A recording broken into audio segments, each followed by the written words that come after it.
The corporate ego. We all have an ego. Ego, I believe, is essential for survival. But today we're going to talk about ego in a corporate space. Having the sense of I, me, needing to be right and prove others wrong, etc., etc., etc. I'll give you a great example. A couple weeks ago, I had a call with a director, a salesperson, one of my inside counterparts. So four people on the phone, and we were talking about a very large project that we're working on. The director and the salesperson both have been here at the company for probably 8 years each. I've been here for about 1.5 years, so I'm still the rookie in regards to tools, processes, maybe some workflow stuff.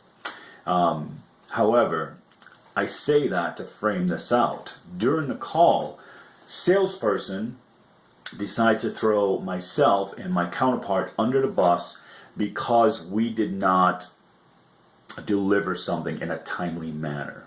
Now, in full transparency, at the end of the day, it falls back on us. We're in control of this particular product line. However, understanding that workflow is way longer than 24 hours, and understanding the hiccups and the red tape that goes on in corporate, this salesperson very, very much knew what to expect. However, she was operating out of a state of fear. And so when she shifted the blame to my guy and myself, he got upset and absolutely disengaged from the call. So after the call, I reached out to him.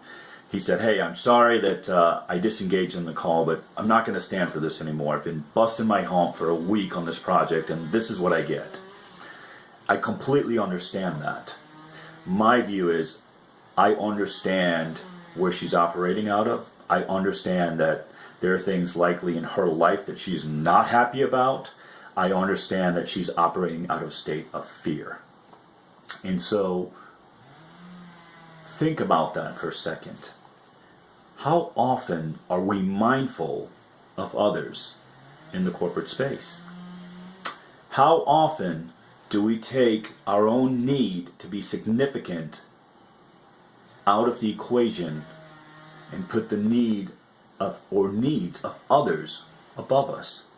In this scenario, that could have very well played out a much different way. It could have been a much, much more collaborative effort on all parts. And you've got a guy now that's completely upset and doesn't really want to engage with you anymore. He's busted his tail for 2 weeks for you, and this is how you repay him. So I share this story with you to show it full circle. Number one, if you're judging others, or if you're projecting your own self-judgment and your own fears and your own insecurities on others, it's not doing you or anyone else any good. You're miserable, the people around you are miserable, and performance decreases. My suggestion, let's all be a little bit more mindful of ourselves and each other.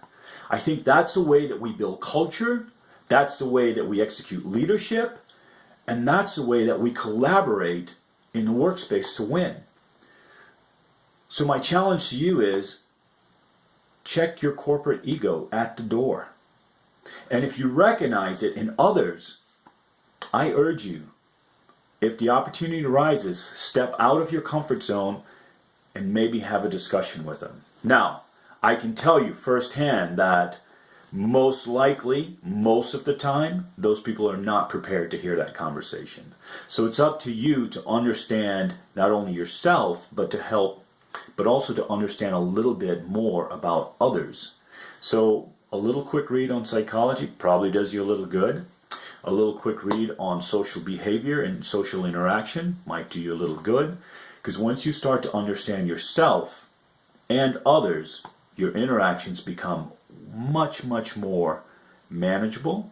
Your interactions become much, much more collaborative, and you get more done. So check the corporate ego at the door.